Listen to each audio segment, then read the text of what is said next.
and welcome to Retrotainment. I'm back here, not with my co-host, capital C, capital O. He is on hiatus today, out shopping for his wife, I think. I don't know, maybe not. Probably shopping for himself, more likely.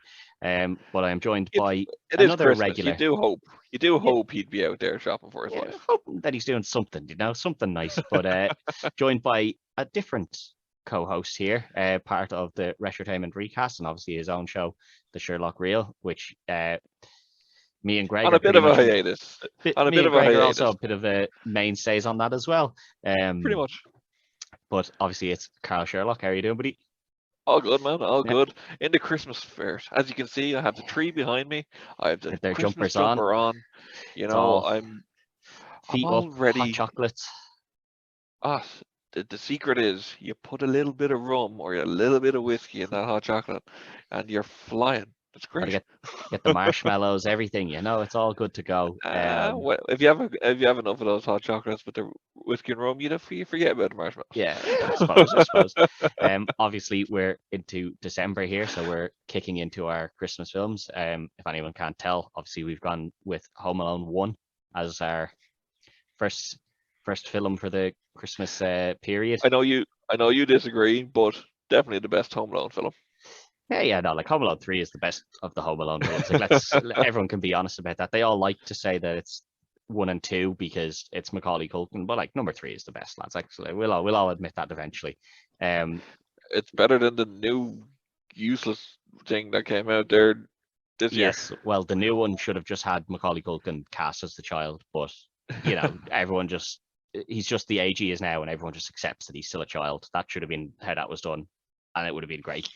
Um, Obviously, this was released on the 14th of December 1990 over here in Ireland, which probably means it came out a little bit before that, so probably November-ish, I'd say, in the likes of the States and stuff, but very much obviously a Christmas film based around Christmas, released around Christmas.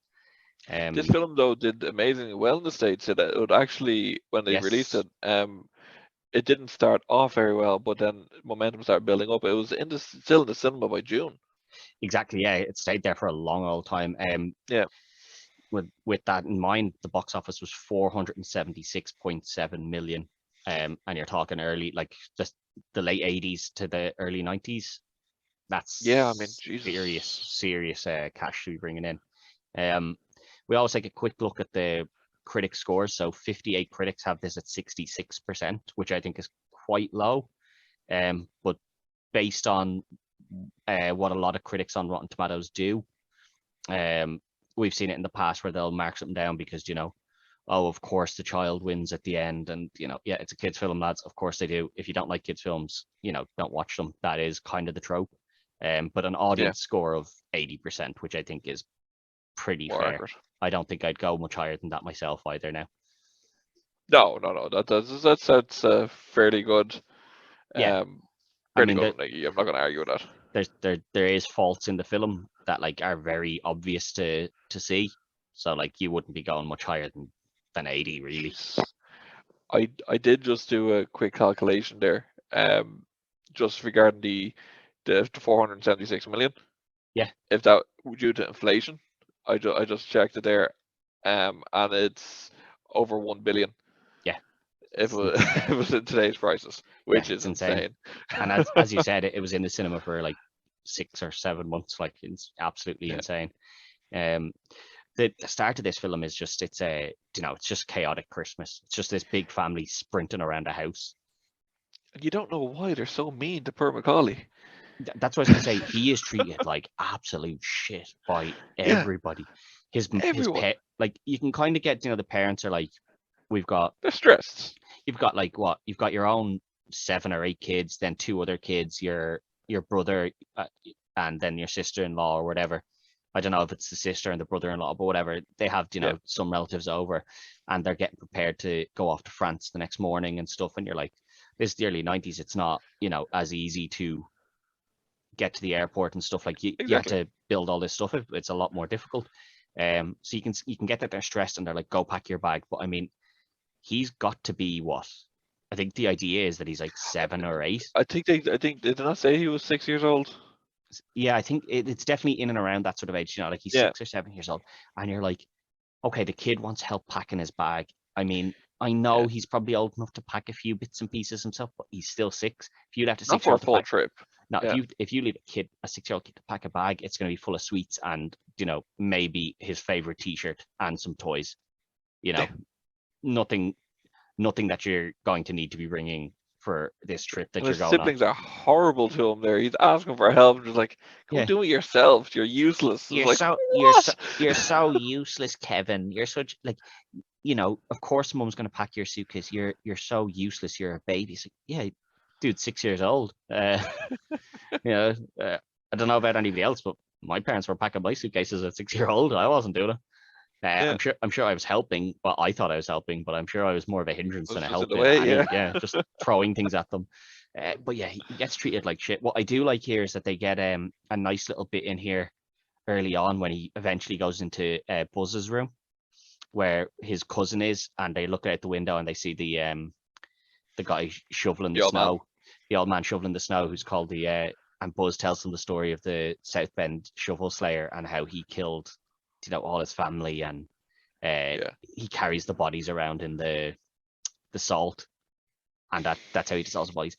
I think that's a really great little bit here because you're like, obviously that's not going to be true because if everyone knew it was true, they'd eventually catch him. Like, and if he's keeping a body in there, I, the police would just take it and empty it. you So it's always have that clearly. one. You always have that one story of a person on the road. No, but that's what I mean. I love that the You know, story is, it's so obviously like as an adult, you look at it and like you're like, why would anybody believe that? Because if he was just carrying them around on that, the police would come over and go, oh, there's a body in there, you know. yeah. But Scared the like crap out of me as a kid, though. that's what I mean. But like that's what you're thinking. You're like, Kevin is this 6-year-old kid, and he's like terrified. Like he hears this story, and he's now terrified of this man that is their next door neighbor. Essentially, he's just Yeah, terrified of him for the rest of the film, basically. Um, which is just that's how like it's a really good little bit that they've put into that just early on. And when you first the first time you see this, you don't think there's anything much in that. You're just like, oh, it's just the creepy guy on the road, like. yeah. Um, Great script. Great yeah, script. but that like when he comes down the stairs and you've got the policeman there asking about and the policeman's there for ages before anybody actually talks to him. He's just standing there and just all these kids walking around. Do you live here? Yes. Do you know about the alarm? No, I'm a child. Why would I know? Uh, I mean, yeah, fair enough, but like, would somebody not get the parent? And it's not until the pizza guy shows up that a parent shows up and it's like, yeah, I'll have a chat to you, Mr. Police Officer, sir.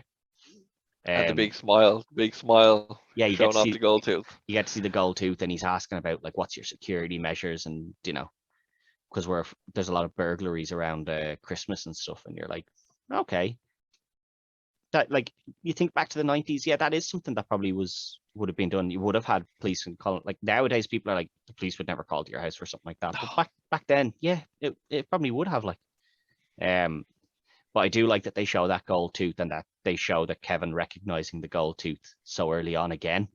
They Yeah, leave those little bits there for you to remember. Um exactly. but the pizza gets there and it's It's just just this was chaos. more. It's just being more of a dick to Kevin. He obviously only eats cheese pizza. Yeah. You make sure you save some cheese pizza for him. Yeah, you make sure you save at least, 2 slices for this 6-year-old kid out of Yeah, all like, and you've ordered quite a few pizzas, and it's nine like pizzas, nine nine pizzas, nine nine pizzas, large pizzas. and you've ordered one cheese. That's fair enough. I don't disagree with that. Like you've got a No, 6-year-old kid that's who fine. only eats cheese. We'll keep him 2 or 3 slices of the large pizza. That'll actually do him for his dinner. If he wants a fourth, he can have a fourth. But all of his siblings must know this. Now, Everyone talks. Buzz obviously eats it to be a dick, Yeah, and he's very open about the fact that that's what he's done. But the rest of them, you're just like, none of you thought about your little brother, like, at all. yeah. And like, he gets a bit bratty here after this and tries to, kind of fight and knocks all the stuff over. But they're But so it's shitty to him understandable. again. Yeah, It's but understandable. they're so shitty to him again. Like even his uncle, who's like, yeah, You jerk. you're such a little jerk, and you're like, well, this kid's 6 years old, and everyone's berating him. Now, I know, Yeah, I understand that he knocks the stuff onto the passports and the tickets and stuff. I can understand being annoyed at him. But then his mother brings him I only upstairs. noticed. I only noticed it the last time I watched it, which was just a couple of days ago. um, when they're cleaning up all that mess with the passports, they throw Kevin's passport in the Yeah, bin. it's something that You know, you don't that's the remember. Yeah, first time I noticed it, and I watch this movie every year.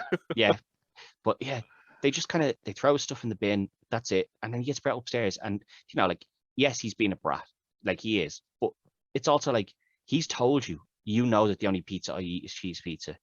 You're my Yeah, mum and dad, and Buzz ate all of it, and they're like, I don't care. It doesn't give you the right to act like that. It's like, yeah, but my older brother has eaten the only thing I eat, and he's taunting me. And yeah, I reacted, okay, grand. I was a bit of a dick here. And she's like, go upstairs to the third floor. I don't want to see you again for the rest of the night. Okay, so he's getting sent to bed with no dinner. And it's not that late at night. And he gets sent up there. Now, he is meant to be staying there with his other cousin, who he's like, I don't want him staying in here. He's going to piss the because he bed. wets the bed. Yeah, which, okay, the mother relents on that and she's like, fine, we'll make him sleep downstairs. And he goes upstairs and like he's like, I wish, you weren't my family. And she like her response isn't even, okay, I'm being a bit harsh here. She's just like, wish it again and see if it comes true. Yeah, I know. I was like, whoa. Whoa. Wow, you really are a shitty parent, like really shitty. Yeah, But like they all go to sleep and then the power goes out and we hear that, they have to be up at 8 o'clock the next morning. Now thank God they booked a big taxi to come airport get shuttle. them. Yeah, because they weren't getting up in time for that. No, they Obviously the weren't. power goes out, the clocks get reset, nothing happens. And Remember those days without an alarm on your mobile phone? yeah, I do like again here that they have this big panic of they're like everyone get down, and that they get there and that they do the head count. They're like count everyone 1, 2, 3, 4, and they get caught because the next door neighbor's kid is over, Yeah. and none of them notice that the next door neighbor's kid isn't Kevin when they're counting. They just yeah, that's enough, get in, and they all get into the vans and off they But go. it was chaos in fairness. Everyone was running around. So the sister, she was trying to catch everyone. Yeah, So no, and it's understandable how it happened. it is understandable, but it's also why are you leaving the sister, who's still a child herself, when you have 4 adults there? Why aren't Yeah. one of those 4 adults going, Hang oh on. yes, we're missing one of our children, and then they get in the cars and clearly you'd be like, hang on, we're missing someone here. But they are in a rush, they don't think they're going to make the airport. They do make it just about in time. And then this is also weird. The parents are in first class. All 4 parents are in first class. And they're like, yeah, the kids are back in coach. Sorry, what? You're going on a 16-hour flight and you are leaving all of your children back there with no adult supervision. Unsupervised. Yeah. I would have hated being on that flight. I think a kid would love it. But if you were somebody else on that flight, you would be like, I am going to kill one of these children. Good God. Because they're not well behaved kids. No, they're all like loud and obnoxious, and like they're kids, like so you do get it. But 16 hours of no parents, and the parents are getting hammered up in first class as well. Insane. Until they realize. Yeah. Obviously Kevin wakes up and he's at home, and it takes him a while to notice now. Like normally this house seems to be completely chaotic. He's wandering around and he's like, oh, it's very quiet here. Nobody around. I'll call for my mum, call for my dad, call for everybody. Nobody's answering. Oh, I guess my wish came true. That you get the classic Macaulay Culkin smile. Yeah. And he's just like, and he gets I do Home Alone. I do like this bit where like if you were a kid and you thought you'd had this big house all free to yourself, like you just go and do whatever you want. Like I'll eat ice cream for breakfast, I'll jump on the bed and I'll do all this, and then I'll watch the film that they told me that I couldn't watch, which this film plays a big part in it. I love that he's watching this, and like the scene that he's watching is because it looks like he's just turned it on at this scene, so this must just be where they paused it. Yeah. Because it's hardly a gangster film that you've got all the way here before the first person gets shot. Like, True. But I do love this where he's just like, keep the change, you filthy animal. It's just so good. Like, and obviously that film becomes integral to the story later on. Not a real film as well. Yeah, true. Yeah, but I love that. Like they do the generic thing. That bit scares him. He screams, and then the mother sits bolt upright in the plane, and she's like, "We forgot something." Yeah, she's worrying about what they forgot, and he's like, "Oh, I forgot to lock the garage The doors." garage door. Yeah, and she's like, "No, it's not that." And then yeah, Kevin, I love the uncle. Yeah, I once forgot my watch at home, and it's like, bit different, mate. That uncle's a dick as well. Yeah, he is, and you're like, your watch is a little bit different to forgetting your child. And she's like, I'm a terrible parent, and which, yeah, you are. One, you forgot Sure. your child. I could forgive you for that because you're in this complete panic. But like, yeah, you are. Like the way you treated your child was really shitty. But then Definitely. we see Marv and Kevin and Marv outside sussing the houses, and I love this. Their lights will come on at this time, ping. Their lights will come on at this time, ping, and those lights will come on now, and they all come Yeah. on. And I like they could have gone with the old comedy classic of it, them not coming on and him being like, oh, and then being like, then they come on and he goes, there we go. They could have gone with that, but instead they went with, Well, they had to show that, they were smart. Yeah, basically, they had to show they were competent. yeah, These are exactly. these are two fully grown men who's going to get outsmarted by a child, so they had to show they were competent somehow. Yeah, that's what I mean. And I do like that they went with that, where they're like, let's not make them look like, they don't know what they're doing yet. Like make them Yeah. look completely like, okay, they're kind of idiots, but when it comes to breaking and entering into a house, they do their That's their research. job. They do it well. Yeah. But I love this. They're like, right, we're gonna go for that house there. Still daytime. A little bit weird. Now they are in a van that looks like a maintenance van. So, but they're like, Yeah. we'll go to the house that we've been scoping out for the last while, which is obviously Kevin's house. They go in there, and he turns the light on, which startles them, and they're like, "Whoa, crap!" So they run away. Well, I suppose it's not daytime because the lights have come on, so it's Yeah. relatively late at night. It's not late though. It's just kind of gone Well, dark. it's just gone 6 o'clock. Yeah, so people are still watching the street. It's not Yeah. like everyone's in bed or anything. But yeah, they bail out on that one fairly quick. And they run into, well, they don't run into it, Next but door. they go into one of the other houses on the street. It and is the next door because later on that's where Kevin runs into. That's where he gets caught I with don't know the because picture behind you. yeah, but they do break into several houses on that road, so they don't actually Well, say it's it's next true. door. Because I think they might actually be across the road, because Possibly. I Yeah. think they look out the window and they can see him. So I think it's across the road, which I do think they refer to as next door, but Yeah. that's across the road. It's not your next door neighbor. Um, America. yeah, America. But I do like this, that he runs upstairs and hides in the bed, and while all this is happening, the mother has managed to commandeer the phone off that poor woman in France, where she's like, no, I need the phone, and your one's like, no, I'm on the phone. No, bang. Yeah. But you can understand she's left her 6 or 7 year old child at home. She's going to be panicking.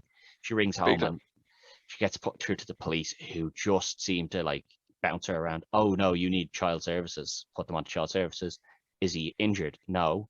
Oh, I hope not. Is he? Has Is he he ingested did? any poison? No, I would hope not. Oh well, then what you need is the police. But the police sent me to you. And eventually they're like, Yeah. right, we'll send While a stuffing his face with a donut. yeah. Again, the old trope. They love their donuts, but like they send somebody over, and this is like the laziest police work. Oh, this 6-year-old kid is left in the house completely on his own. That's what we've been told. I'll knock on the door, ring the bell, or whatever. Nah, no answer. That was a hoax. No, you're not going to check on it. Like, it's a 6-year-old kid. What if he's tripped, fallen down the stairs, tried to cook himself Yeah. dinner? Anything could happen to a 6-year-old left there Did alone. did he not? Was the reason he was hiding under the bed originally was because he went outside and the old man touched his shoulder. He came up from behind him and touched his shoulder, and that's where you get the screaming moment. No, that bit is Or is when that later? No, he does go outside, and it is there. He goes outside because he was scared of Harry and Marv, but then they Yeah. leave, and he walks out and he goes, I'm not scared anymore. And the old man Yeah. walks around the corner, and then he runs in screaming. And then it's up into the camera. Yeah, Yeah. but it's then, but he's hiding because he's scared. But the Yeah. police are just like, no, it's fine. They don't help But at all. no, that must have been a hoax. We'll just leave that. And you're like, no, this woman's calling you from, Europe, telling you she's left her child at home, and you're just like, nah, that must have been a hoax. We'll just The dad doesn't seem all too concerned because when the mother's like, No. I'll stay in the airport in the hope that I get an early flight. Now I do get what his point was. He was like, it's Christmas. They've told us the next flight is in 2 days. There's not a whole lot we can do about this. But she's like, I'll stay here in the hope that I get an earlier flight. But he doesn't seem panicked at all. He's like, we'll just go to my brother's house and we'll just wait there for the 2 days. It's fine. Yeah. You're like, He has someone has to be level-headed in that situation. there is level-headed, but I think he's too level-headed. He's just like, True. our 6-year-old kid's at home on his own for 2 days. He's going to be there for definitely, and it's not just 2 days because the flight is in 2 days. So you're talking 16 hours on top of that. So you're talking 3 days. Yeah, we'll just leave our 6-year-old son at home for 3 days, and I won't be too worried about it. Oh, okay, I don't know about that. Yeah, I don't know many 6-year-olds that would cope well in that situation, but what No, God no. Now, to be fair to Kevin, he does cope quite well. I mean, he goes very well. Later on, he goes shopping and all that stuff. You're just like, whoa, Yeah. This kid's got it real sus. These were all giving him shit about not being able to pack a suitcase. This kid's doing the shopping for himself. He's hanging Christmas decorations and everything up. He's This kid's doing got it well laundry. sussed. He's doing laundry. Yeah, He's this kid's cooking got for it. himself. This kid's got it. He's got it sussed. Well, he's Yeah. ordering pizza for himself, which is still pretty good going for a 6-year-old. Yeah, microwaving a homemade meal. Yeah, he does well for himself. What I do like is that like Harry and Marv do learn that he's on his own because he's on his way home from like they see him out the window the following morning. Like I think he's cutting down a part of the top of one of the trees to make his Christmas tree inside. That is later on. They see him when after he's stolen the toothbrush. Oh, that's what it is. Yeah, he gets. That's where he gets scared by the old man again when he steals the toothbrush, and then they see him on the way home, and then he goes and hides in the crib the manger. After he runs away from the police. Yeah, he runs away from the police. But what I like here, it's a pretty good run. It's a pretty good chase scene. Sliding across the ice. Yeah, what I like is that he runs out in front of their van, and they're like, "Hey, you'd want to watch yourself." And it's when he looks and he sees the gold tooth, so he's already sussed. Hang on, this guy's meant to be a policeman, and now he's not a policeman. Well, what's going on here? Pretty smart 6-year-old, this guy, and he runs off. He hides in the manger at the church, which is obviously close to his house, and then manages to make it all the way back home. But he goes to the church. He goes to the church, doesn't he? He hides in the manger at the church to get away from them. Yeah. And then he goes back home. Sorry, yes, he goes to the church later on. Yeah, he goes back home, and they noticed, this is him, and he's like, okay, they're gonna come back tonight. They're like, we'll go back tonight, and he's like, I'll be ready for them. I love this. He's like, because he's like, I'll be ready for them, and he gets ready by putting all these mannequins up on like a turntable, and the little scale electrics and stuff like that, and they're just going around. The Michael Jordan thing going back and forth. Yeah, it's brilliant, and it's all controlled by his hands and legs and stuff. Yeah, and they're just like, there's a big party going on there. I thought they were gone, and you're just like, that is ingenious by this child. Marv is very, or no, Harry is Marv. Sorry, Marv is very suspicious about the whole thing. Yeah, he's like, there's a big party going on in there. I don't know about this, but that puts the kibosh on the second night's plan to break into this house. This is when they break into another house, and we hear about why they're called the Wet Bandits. He's like, Marv comes out and he's like, why have you got that big smile on your face? You did it again, didn't you? You're disgusting. It's our calling card, so people know they got caught by the Wet Bandits. And you're like, man, like, first of all, you did steal all their stuff, and second of all, like, you're flooding their house. That's real shit. Yeah. I suppose they are criminals, but like, that's pretty shitty. Really?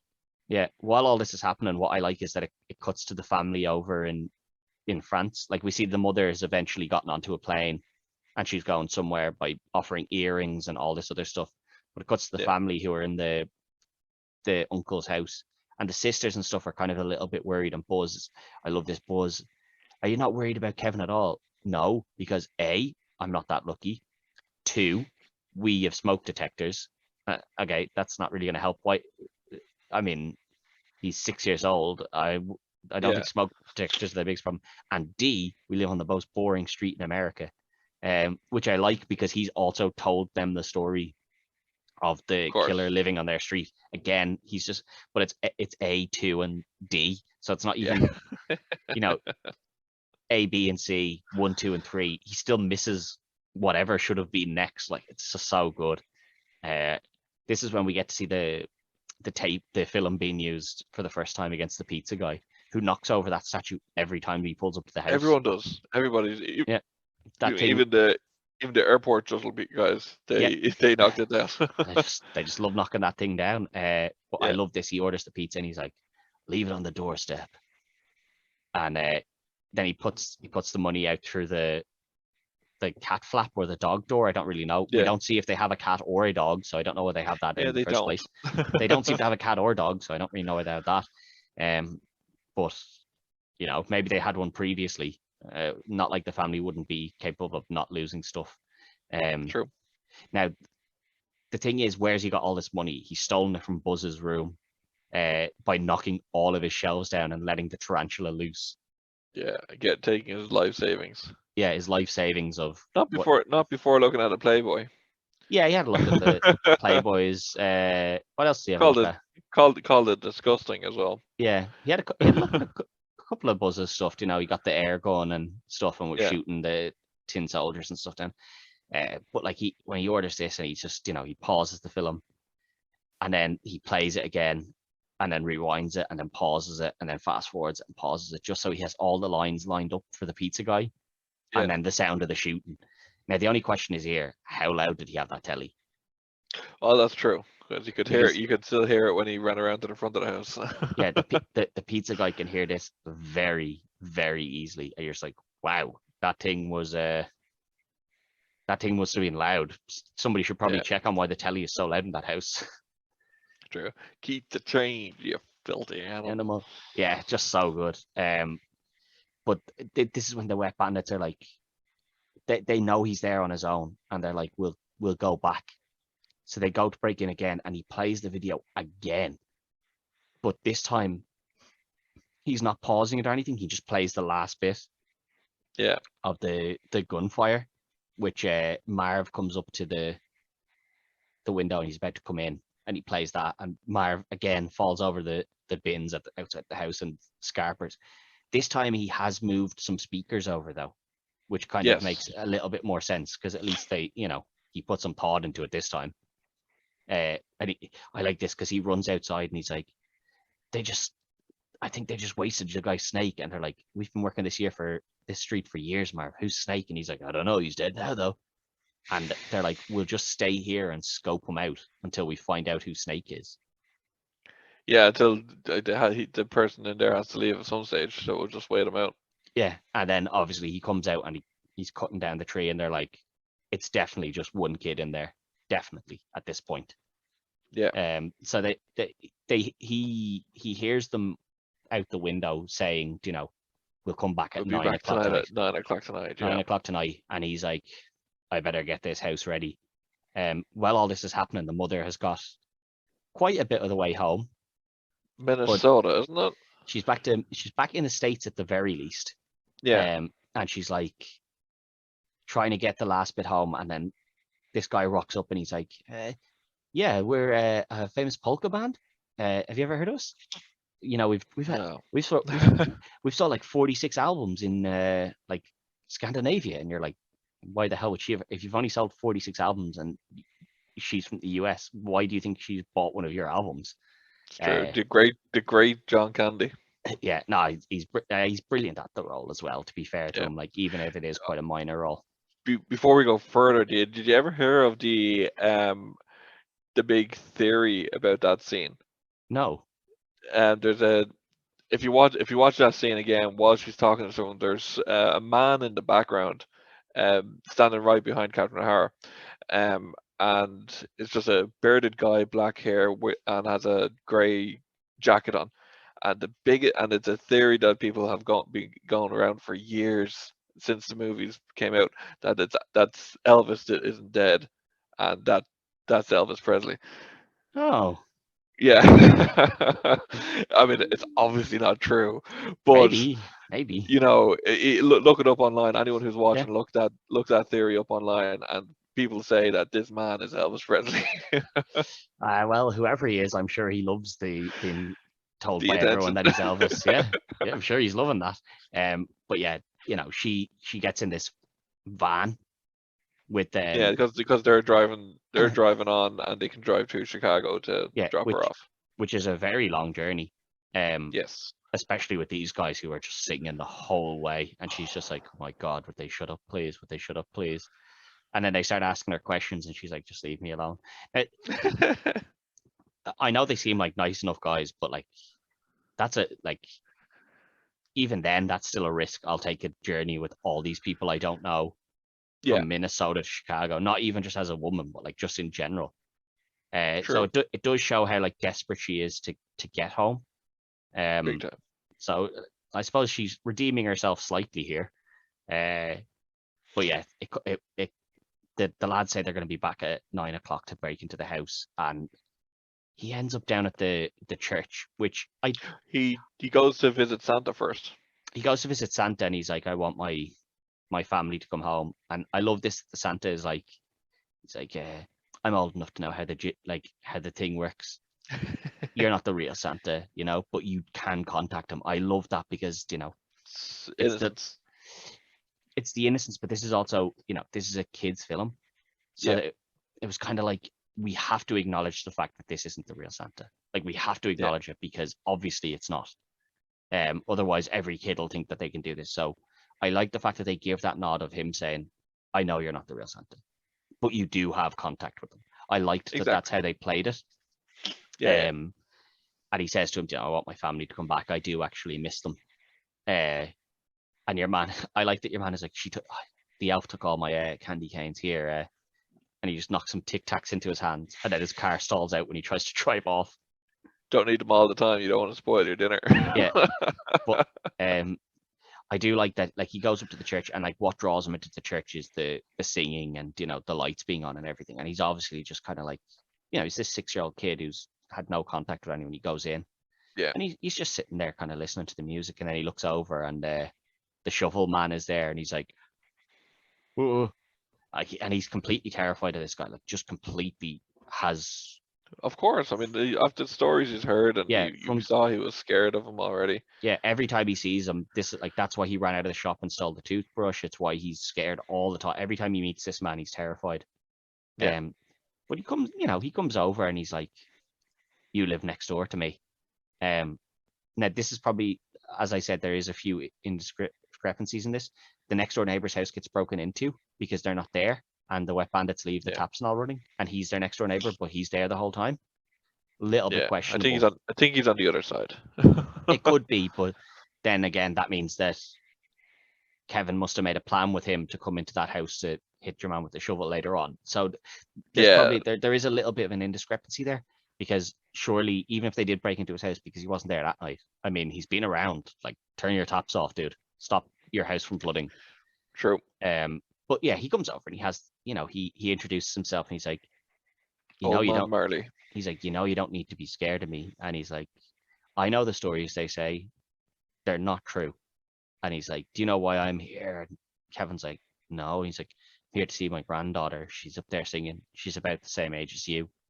Um, and Kevin's like, well, why don't you get to see her? And he explains, that he had the falling out with his son. And Kevin's like, why don't you just ring him? And he's like, I'm scared. Aren't you a little old to be scared? No, you're never too old to be scared. And I love this Such because a good line. yeah, I mean, that line is and it's the way he such a good line. it's the way he delivers it. He's not like, oh, you're so silly for thinking that, kid. He's just like, it's like he's reflecting it to himself. He's like, this is the Yeah. first time he's admitted to himself that this is why he hasn't done it. He's like, no, Yeah. you're never too old to be scared. He's kind of saying it to himself, but also to Kevin. And then Yeah. he kind of convinces Kevin that you do love your family even though you think you don't, and like you don't want to be like me and have lost contact.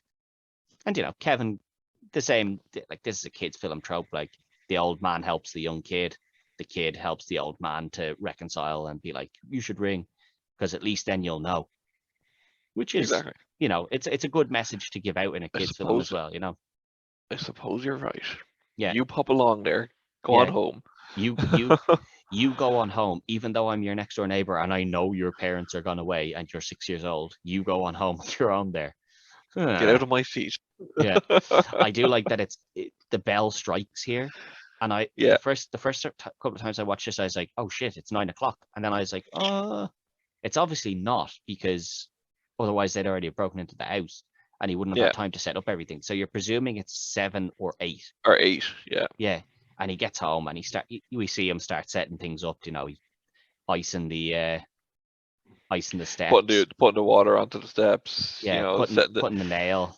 the nail and the tar, and then he's The cars and stuff on the floor, and the Christmas ornaments. The Christmas ornaments underneath the window. Which, again, a throwback to earlier on. I only realized last time I watched it what he actually did. They're homemade ornaments. Yeah. Which they said at the start. He made them from fish hooks.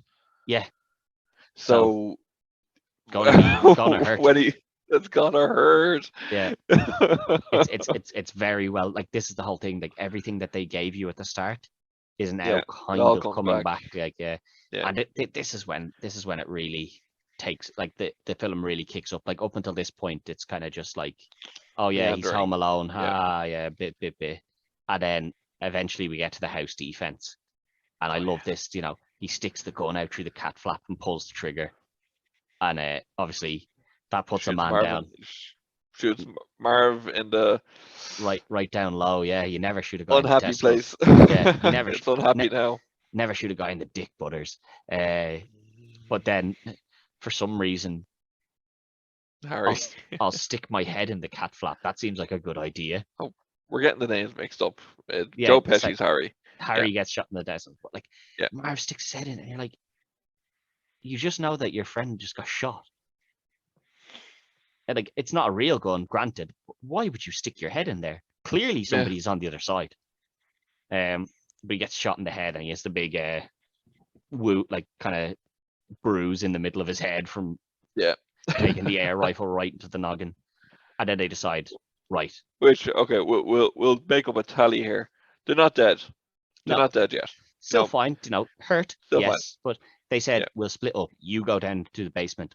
I'll get the front door, because he clearly he's clearly watching the back door. Yeah. Smart. We'll split up. He can only get one of us. So they go in and they're like, right, we'll get in. Now he has been smart here, because he's iced both sets of steps. I mean, it shouldn't be that difficult to get some icy steps, No, but I mean, again, it's slapstick comedy. Yeah, they struggle quite a bit. There's a lot of slipping and sliding, falling here. Joe Pesci, this could be the first time someone's either seriously injured or dead. Really. There's Joe a lot Pesci takes a bad fall first when he goes down the steps, but then he eventually gets up onto it, but then automatically slips down and he falls on the back of his neck. Yeah, it's the second fall that's the bad one, because he falls down the whole set of steps and just lands on the solid ground. Well, Marv, he falls down all those steps. Marv falls down them, which, it's only a couple of steps, and he kind of like, he could get hurt, but he, I can see him being okay after that. Uses the golf club to eventually get himself upright. Yes. So, like, so far, not too bad. Like, these are stuff I could believe a kid could think of. True, but Harry could be dead. Harry could die there. Yeah, very, very close call for Harry. All right, yeah. The next bit we see is Marv gets through the door, and we see pulls the light switch, and down through no light switch. Down through the chute comes the iron. Now, I mean, he looks up, and you're like, move. No, just take this iron right in the mush. That's dead. And he's dead. He is gone. He's out of there. From that's fallen from what a good. It's a good height. It's good 6 feet at least. Not more.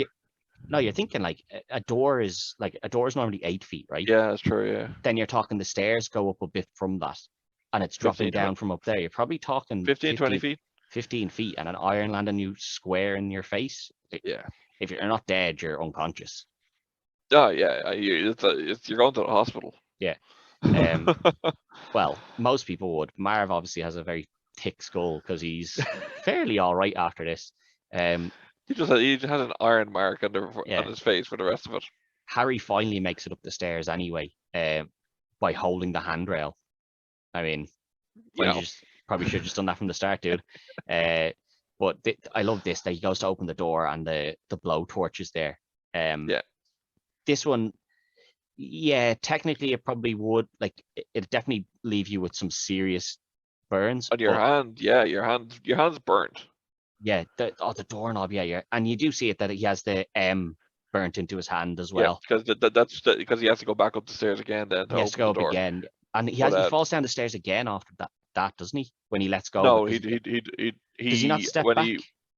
When he touches the big M, he runs and he jumps down and puts his hand in the ice. Oh, that's what it is. In the snow. Yeah. He then repeats that after he eventually opens the door. Yeah, I like that he touches it a couple of times. No, he goes back around to the back of the house for the blowtorch to the head.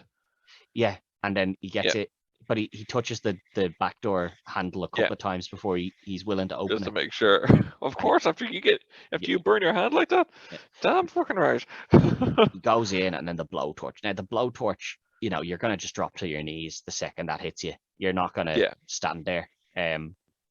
But he stands there for a while, long enough for it to burn his hat completely off his head, except the bits that weren't in the flame, and then he kicks the door through. So he's in after he goes and he ices his head in the snow. Yeah, takes a step back and then kicks the door in. Now he's in, so he's done all right here. He's finally got himself in. That's another hospital job though. That's another hospital job. But he gets in and then he sees Kevin, so he chases him into this other room.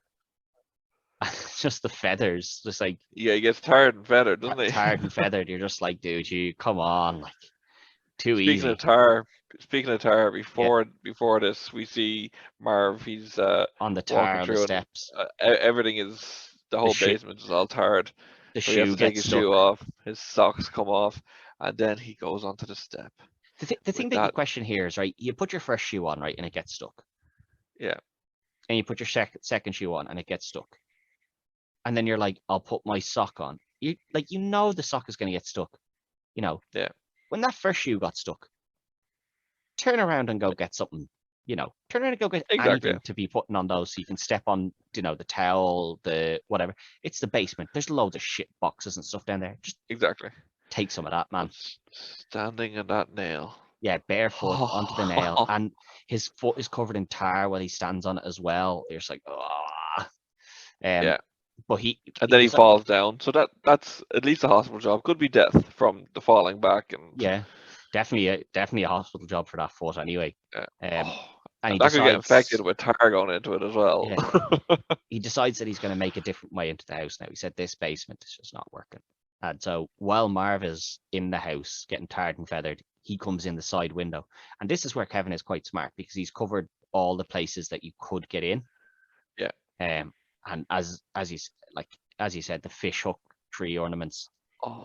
Now they don't show you this bit, which I'm kind of glad about because I didn't really want to see him standing on a load of fish hooks either. The nail was kind of enough. But he gets in and you just know he's going to step onto the pointy Christmas ornaments and stuff. Steps onto them, and you hear the screams and stuff. Yeah, and this is where he gets angry. Yeah. He said, I'm going to kill that kid.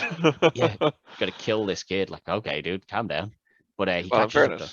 Yeah. His feet are torn to bits. He just got an iron to the face. Yeah. Yeah. I can understand his anger, but I mean, at the moment you're just a simple house robber. Maybe don't escalate it to murder. Child murder as well. Like maybe stay away from that. But I do like this because they finally catch up to each other. And they're like, right, now we've got him. Let's go up the stairs. Yeah, they're assessing each other's ages like, Marv? Harry? They say they're going to go up the stairs, and obviously there's the little toy trucks and stuff. Micro machines. Yeah. which again throws back to earlier in the film when the dad tells Kevin, "Go clean up those. Your auntie nearly fell on one of them earlier." Yeah. So again, Kevin knows, leave these here. People aren't noticing them. So, they fall. This one's just a fall on the ground. Yeah, it could True. hospitalize anybody, but I mean, it's Depending on your age, that's pretty severe. yeah, it's of all the things that happen to them, it's a pretty light one. They fall, and then Yeah. comedically they kind of fall on top of each other. Yeah. That's about it.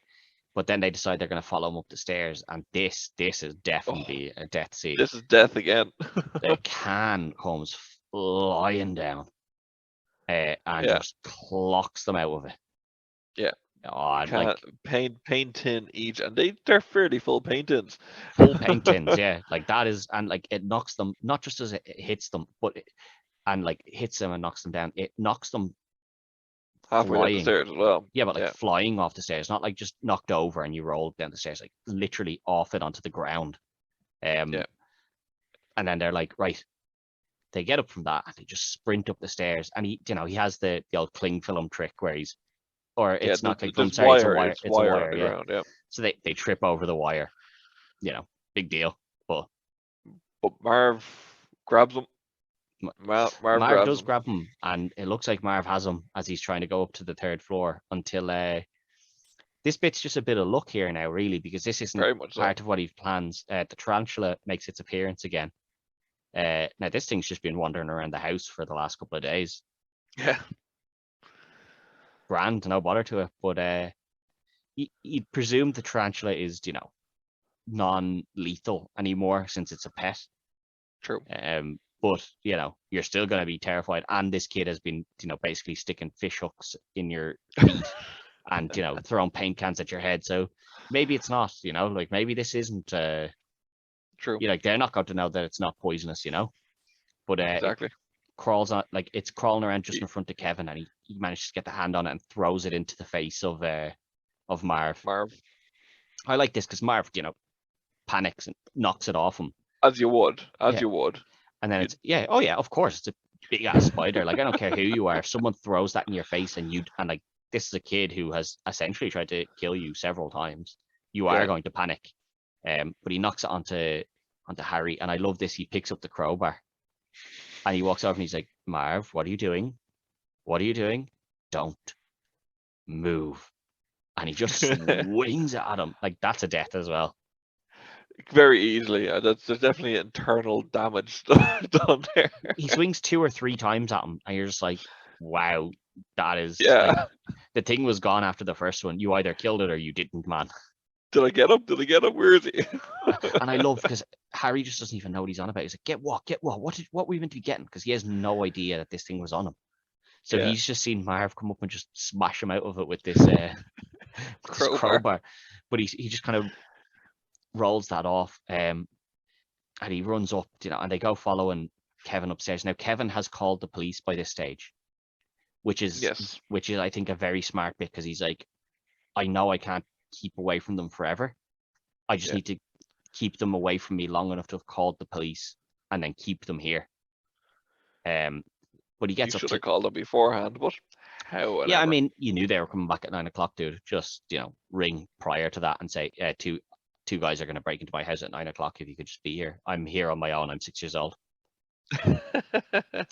Nope. But I suppose we'd lose a lot of the film then. But he does the zip wire over to the tree house, which looks hanger, isn't it? He has a hanger, and then they use like they're just kind of going by hand, so they're like they're hand over hand trying to get across. I like this because this is something that it's quite high, because it's a 3rd story of a house over to his treehouse, so it is still quite a height. Not a height that would be lethal, but also could be. For a kid, but it could be lethal. But I think if you fell from that height in general, you'd probably shatter some legs or stuff. But like it's unlikely to be lethal unless you land, upside down on your somehow. head. Like overall, I think you'd kind of you'd be hurt, but you'd be okay. And it's massive layer of snow, so you might actually even be just perfectly fine. But he gets across, and as the lads are coming across, he waits till they're halfway across and then pulls out the gardening shears, and he's just like,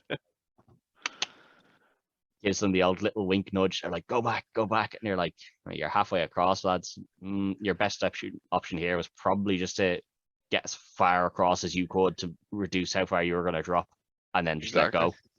But he cuts it and they just swing and just crash into the house. Yeah. This could be serious. This could be death. This could be death. I think this is more of not a fatal injury, but a very big one. Like, Yeah. one of them You're talking crashes is into the back of the other, so that probably could be is the killer. yeah, it's definite hospitalization anyway. Yeah, they're very resilient, these two boys, for wanting to rob Very this much house. so. And I You mean, know, they've given up on robbing this house because once Kevin was in the treehouse, just turn around and rob the house, lads. You know, he's already seen your faces, so you like just go for it. But Yeah. they see him run into the neighbor's house, and they're about to charge in after him. And then Harry is like, no, that's what he wants. Like, he's playing us. We need to be smarter than him. And I like Yeah. this because they use their head and they come in the other door. So while Yeah. he's sitting there waiting for them, and he And comes out the door, that basement flooded, man. yeah, That basement flooded. yeah, the wet bandits got him, you know. Yeah. But they catch him here, and I like this. This is the scene where they put him up on the hook, and they're like, "Yeah, we're going to kill him." And you're like, bit of an escalation here from your We're gonna usual MO, guys. bite off his fingers. Yeah, I love that. You know, like, they're just, and like, you can tell that obviously that's not what they're gonna do. They're just trying to terrify this kid now at this point because Yeah. he's victimized them. They're like, we better get some of our own back. But obviously, the next door neighbor has Saw somehow something.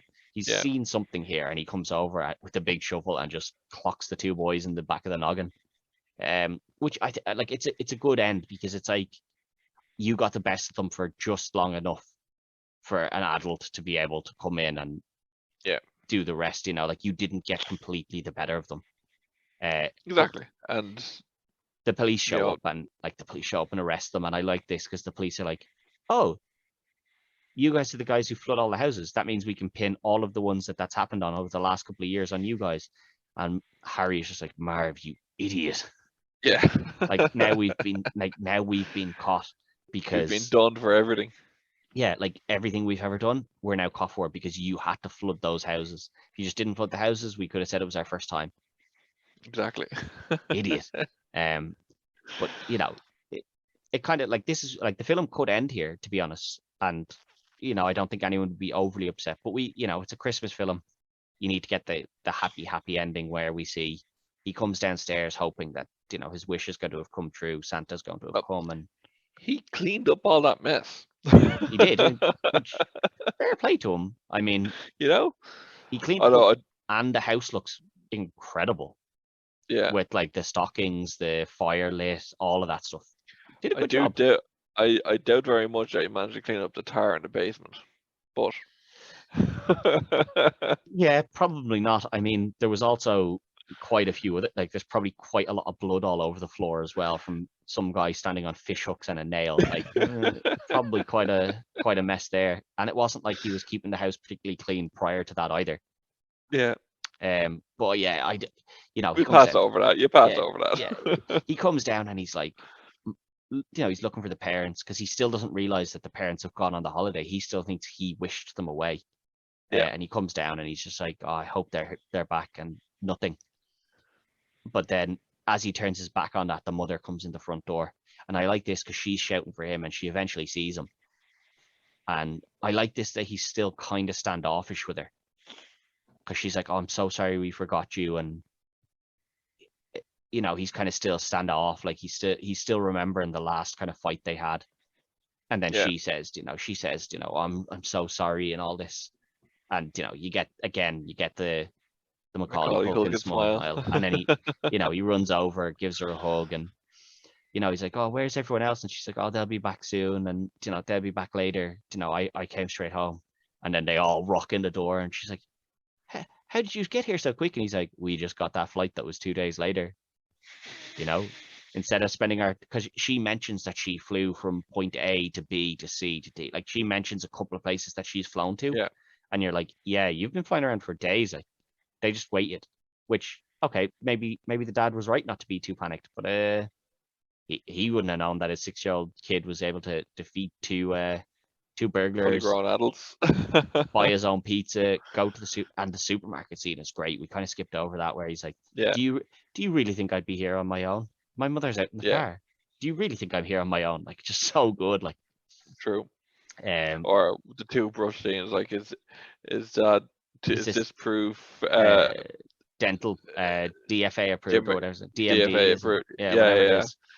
So good. But like the whole family get back and they're all like, oh, we're really proud of you and the place looks great and everything. And then the dad sees the gold tooth on the floor and yeah, he's like, what's this gold tooth? And just, they say nothing. But yeah. Kevin runs upstairs and we get to see him look out the window and we see the next door neighbor, and you never see the son and the granddaughter. Like you never see No, who they are, but you just see the back of the son and the granddaughter, and he he's reunites with him. Yeah, yeah, he's giving the granddaughter a hug and everything, and it's a nice, Kevin's got his family back, the next door neighbors, reconciled with his family at Christmas, and you're like, okay, that's it, that's the end, but it cuts off at the last bit of the family returning to normal because Buzz has gone into his room and seen that it is carnage in there. He's cleaned up the rest of the house immaculate, but he's just left Buzz's room in bits. Presumably he hasn't gone and found that tarantula. So that thing's true. probably still wandering around somewhere. And Buzz's Very room true. is like destroyed, like this 6 or 7 shelves. Kevin! And then yeah, oh, it's so good. Oh, we Like never even brought up the aftershave scene. yeah, and that is one of his, the big scenes there. Yeah, Yeah. It's so good. Like the film itself is just so good. it really Um is. like And I just realized this is the second John Hughes film that I've been on Retrotainment to go over. yeah, you've had some you've had some big hitters in your time, all right. I have indeed. But this is, as a Christmas film, it's really one of the ones that has to be up there, doesn't it? Oh, 100%, Like 100%. I mean, it generally on people's lists, it'd be in the top 5. yeah, I think a lot of people, as you said, you watch this every year. I think a lot of people have this on Yeah, their list of every year sort of ones to watch. It's a nice family friendly one as well, so it always exactly. Yeah, works yeah. in that sense. Um, but like I I don't know, like there is problems with the film in the sense that like this thing doesn't add up. Like no one's going to leave a 6-year-old kid for that long without checking on them. Like you can see where things get marked down for it, Yeah, of course. But I but mean, it's a fun family friendly Christmas film, like, and like exactly. like when you were like, if you remember watching this as a kid, you just thought it was the coolest stuff ever. Like, oh, if I ever get left home on my own, I'm going to have all these things set up, and you wouldn't have been smart enough to do it, at 6 years old, not a chance. Even at 10 years old, you'd probably have struggled to get any of that stuff done. Very true. But you like, as a kid, you like to think to yourself like, oh, if this happened, I'd set up all these booby traps and do all this and do all that, and it'd be so cool, and I'd tell all my friends. Well, in reality, not a chance. Like, Yeah, in reality, that house is getting robbed. yeah, especially since they did all the work to stake it out and everything. They'd just go in, get the kid, Tie him up. tie him up, rob the house, and leave. Yeah, Big deal. But no, like as flood the place. obviously flood the place. We're the wet bandits. We gotta flood the place. But no, yeah, it's a real classic Christmas film, and there was no other way to really start the Christmas spirit off here. It's a great film. As I said, I watch this every year. It's great. Yeah, it's one of the ones I have up there as well. Now we will be continuing on, obviously, with Christmas films for the rest of Christmas. Obviously, we come out on a Saturday, so obviously Christmas does fall on a Saturday this year. We will still have a show up for you. Presumably, no one's going to be watching it on Christmas Day because they're going to be watching whatever Christmas films are on, having their Christmas dinner, opening Getting their fill of presents. turkey. Yeah, everyone's going to be doing that, but the show will be there. We won't be taking a break at all throughout the Christmas. There will be a show up every weekend for you. So until next week, you'll have to wait to see what our second film is. But thanks again to Carl for coming on. Anytime, lads. Anytime at all. Check him out on the Sherlock reel and check him out on the Retrotainment recasts, which does also have a special Christmas episode coming up. Yes, it does. Very interesting. Wait, we'll we'll leave you to wait and watch that. It's another one of our special episodes, so it's not between the three of us. We have brought on guests again this time. So We're the yous judges. with three of us judging together, you'll have to wait and see which Christmas film we go for. But until next week, good luck.